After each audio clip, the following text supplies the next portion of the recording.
Today, Chuck and Brock talk about mental representation, Chapter 25, by Professor Panaccio, from the Cambridge History of Medieval Philosophy.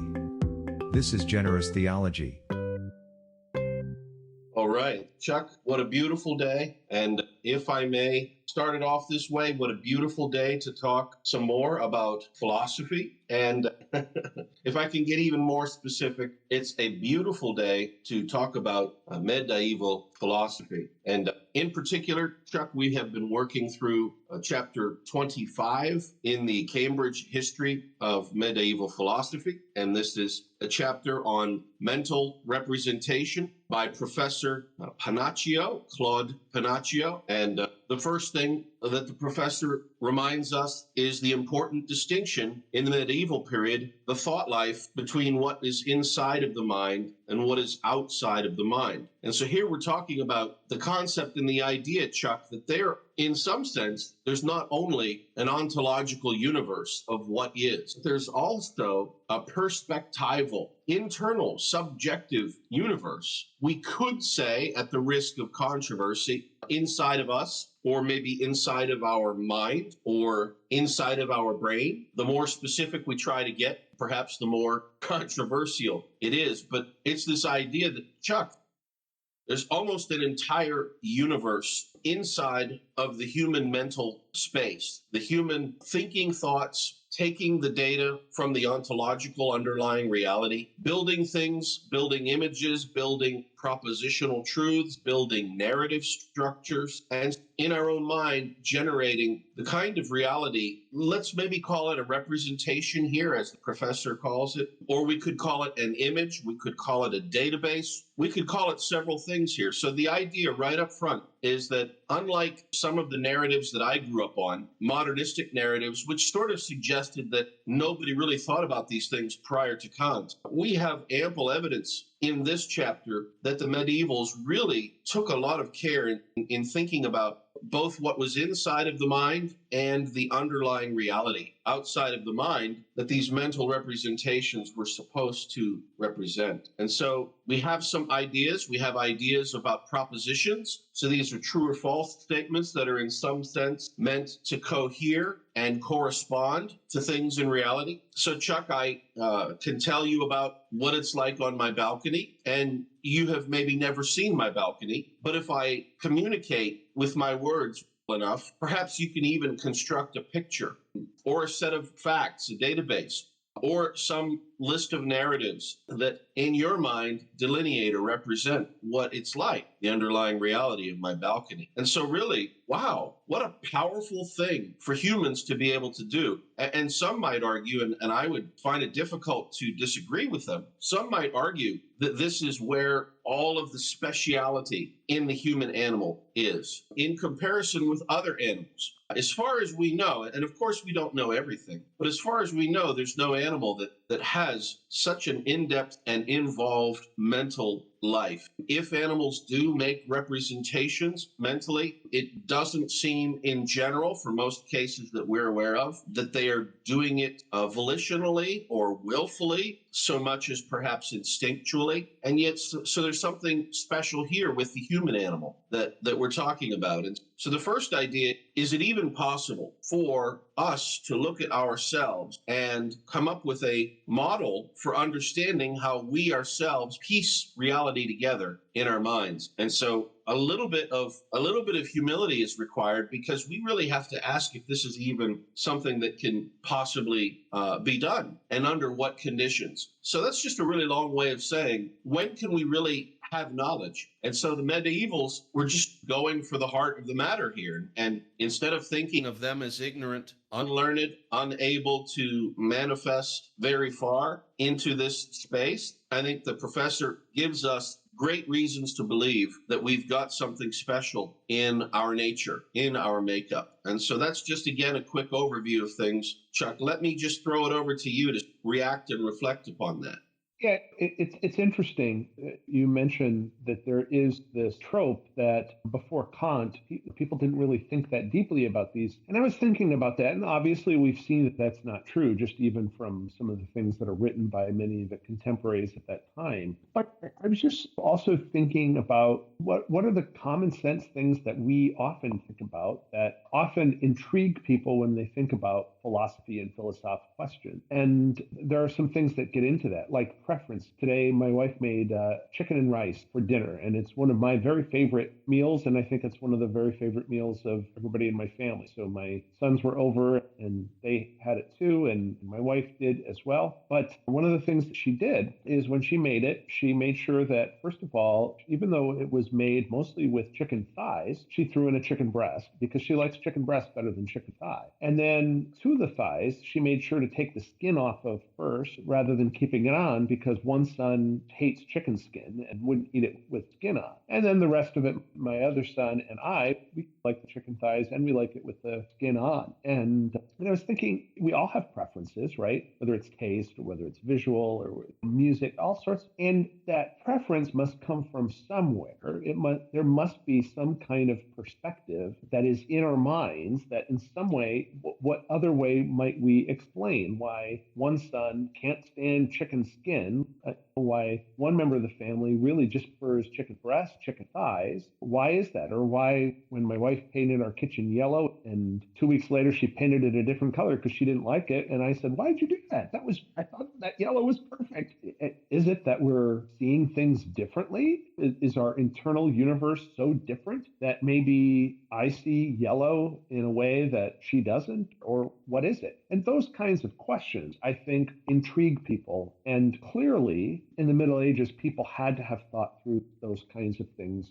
And then as you think through them more deeply, then you get into questions like, okay, if we have different preferences, we have different experiences, what is it that we're seeing? What is it that we're tasting? What is it that we're hearing?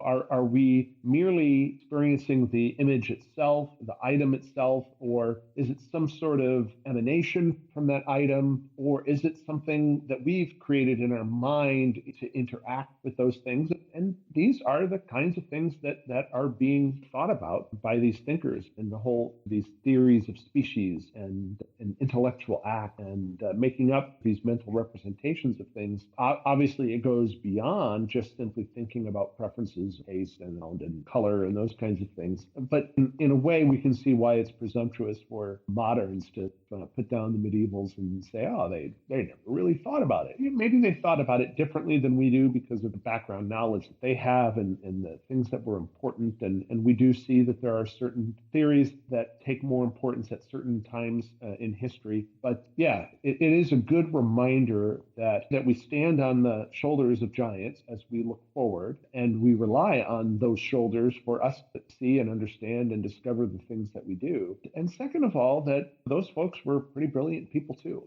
And we can't just be bowing down only to the most modern theory must be the best. That's not necessarily the case. This chapter, I think, was on top of all the interesting philosophical stuff, it was a good reminder of even just how we think about history and how we think about the past and how we use it to consider the things that we're dealing with in our own life today.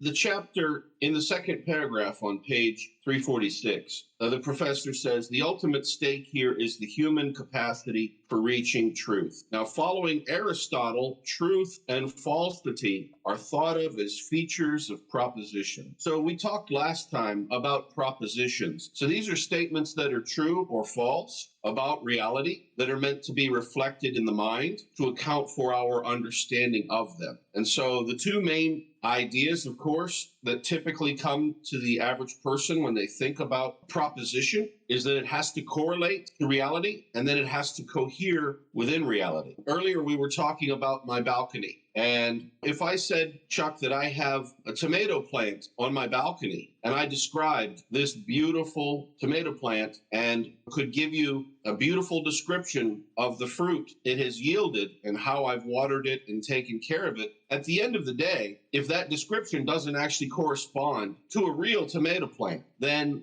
the proposition is false. In addition, we say that it has to cohere. And by that, if I talk to you about a tomato plant that does exist on my balcony, but then I describe it in a manner that's inconsistent with the being, with what is known about tomato plants, then there's a coherency problem. I talk about the tomato plant and I say that it dances the Macarena when I play my music. Okay, that sounds a little bit fishy. I may in fact have a tomato plant on my balcony, but doing the Macarena, that does not seem to cohere with what we understand about plants. And so that's the basis of propositions: truth, falsehood, and in one sense, you can think of reality as a database of propositions. So a database of true or false statements that in toto, in some aggregate way, describe the universe. And so maybe that's our mental representation. Maybe our mind is but a computer, and we have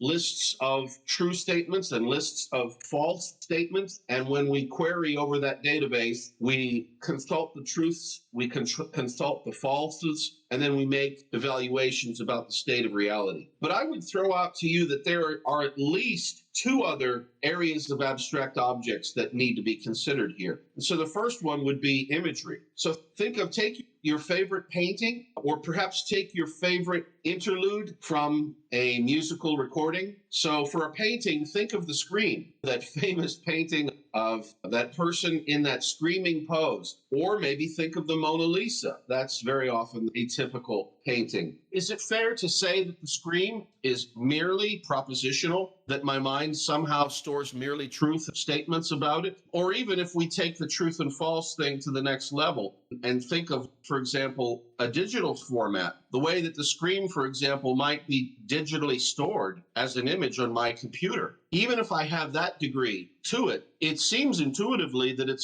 would be hard or at least inefficient to represent the scream or the Mona Lisa as merely a database, as merely a digital format, its digital imprint upon me.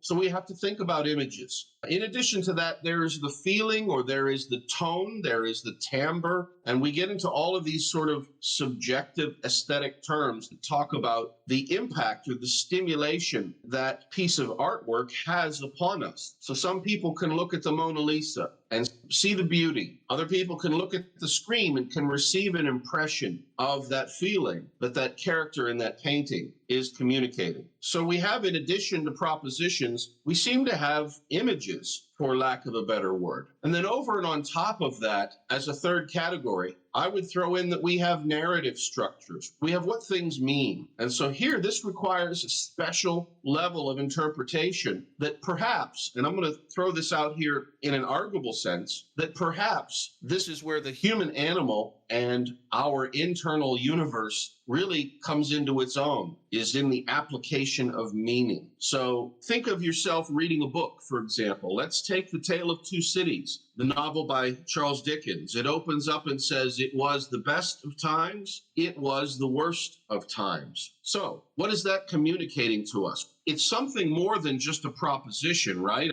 What would be the point of a database, and how would you even store that phrase in a Boolean or a propositional way? And at the same point in time, the narrative structure seems to also be different from just an image. It's not a painting. It's not a moment from a symphony, for example. There's this narrative framework. It was the best of time. And the novel's going to build on that. If you read the Dickens novel, you're going to find that the whole novel is about explaining those opening sentences. And so you have these narrative structures, you have meaning, and it's represented mentally. And so we humans have quite the active inner life. And that's something special. Like I said, among the animal kingdom, it's not clear that any other animal has the subtlety and nuance that we do. Now, that doesn't mean that other animals might not have some pieces of this. And it also doesn't exclude the fact that perhaps other animals have the capacity for this, even if they don't necessarily have it today. But I think you have to start with these pictures right up front. How are these intellectual images or objects present in the mind? And what do they represent? What is how the professor calls it, the problem of intentionality? So we're still recapping what the subject area under discussion is, even though we're in our second session discussing it. And that's a little bit unusual, but this is such an important chapter to set the ground rules to understand where the stakes are. What do you think about those different categories of objects, Chuck, and the inner life and the ideas of corresponding and cohering? How do those fit with what you were thinking?